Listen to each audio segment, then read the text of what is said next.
Patrick Charlier, bonjour, vous êtes le directeur Bonjour. d'UNIA. Alors avec vous, on voulait revenir quand même sur les événements qui ont eu lieu ce week-end, donc lors du match Anderlecht-Bruges, et surtout après le coup de gueule en fait de Vincent Kompany qui cette fois ne s'est pas tu, qui a dit d'ailleurs pour lui que le match de foot ne comptait pas, ce qui comptait c'était ce qui s'était passé, les insultes racistes dont il avait été la victime. Est-ce que pour vous, c'est important qu'un joueur de cette ampleur prenne la parole et dénonce ces faits? C'est effectivement très important, c'est même essentiel. Et ce qui m'a surpris, c'est sa réaction, plus que malheureusement les faits, parce que les faits, nous les connaissons. Nous savons qu'autour des stades de football, des comportements à caractère raciste, à caractère homophobe, à caractère antisémite surviennent très régulièrement. Des joueurs sont agressés, des joueurs sont harcelés. Ici, c'est un entraîneur. C'est une réalité et on peut entre guillemets, se réjouir ou se féliciter du fait que quelqu'un comme Vincent Kompany décide de dénoncer cela. On entend aussi quelqu'un comme Lukaku qui va dénoncer les faits de racisme, des personnes qui ont une telle aura. Leur dénonciation porte et c'est pour ça qu'on en parle et c'est important. Et est-ce qu'il y a un problème spécifique avec le club de Bruges? Parce qu'il y a eu plusieurs événements du même type récemment. Ou alors c'est vraiment tout le football qui a, voilà, qui rencontre ce problème de racisme? Alors, c'est à la fois par limité au club de Bruges ou à certains supporters. Je voudrais insister sur le fait que c'est certains supporters. C'est des choses que l'on voit dans d'autres tribunes aussi. Hein. On a eu le cas notamment de supporters du club de la Gantoise qui ont agressé, qui ont insulté et qui ont même fait à un certain moment une attaque d'un squat qui était occupé par des Roms et ils visaient les personnes parce qu'ils étaient Roms, ils ont été poursuivis et condamnés.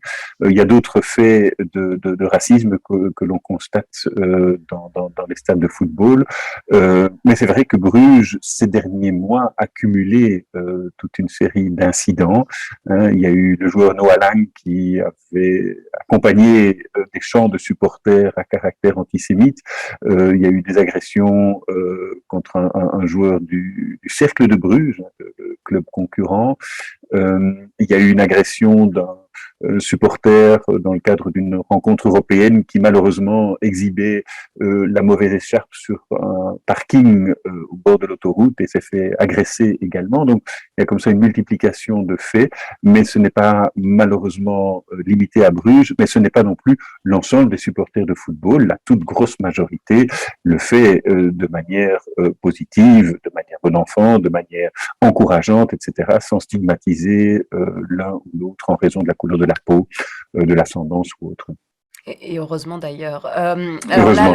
le FC Bruges a quand même réagi, a dit vouloir identifier les auteurs et les interdire de stade. Est-ce que vous trouvez que de manière globale, en fait, on ne réagit pas assez et on ne sanctionne pas assez dans le milieu du foot ces comportements? Alors, c'est vrai que le problème n'est pas nouveau. Depuis peu, l'Union belge de football, ça date d'il y a un peu plus d'un an, je pense maintenant, a mis en place une commission spéciale chargée de traiter les cas de racisme ou de discrimination qui interviennent dans le cadre du football. Et cette commission, qui est présidée par un magistrat avec des assesseurs, commence à prendre des décisions et des sanctions. Donc il y a une jurisprudence qui se met en place. Et je dois dire que par rapport à toute une série d'initiatives qui ont été faites, et c'est vrai qu'il faut faire de la prévention, il faut faire de la formation, il faut faire de la sensibilisation, mais à un certain moment, il faut sanctionner.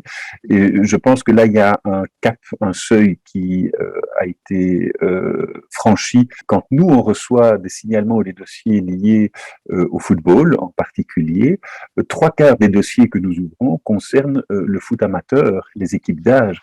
Et là, pour nous, il y a un véritable appel à une prise de responsabilité de l'ensemble des acteurs, surtout quand ce sont des jeunes, des enfants, hein, que ce soit des parents, que ce soit des entraîneurs, que ce soit des arbitres ou des responsables de clubs, etc., de réagir, de ne pas avoir de complaisance par rapport à des propos ou des comportements racistes, de les sanctionner le cas échéant. Et d'ailleurs, cette commission de l'Union belge est amenée à traiter des dossiers de ce type-là aussi. Vous avez combien de dossiers à peu près par an pour racisme dans le foot?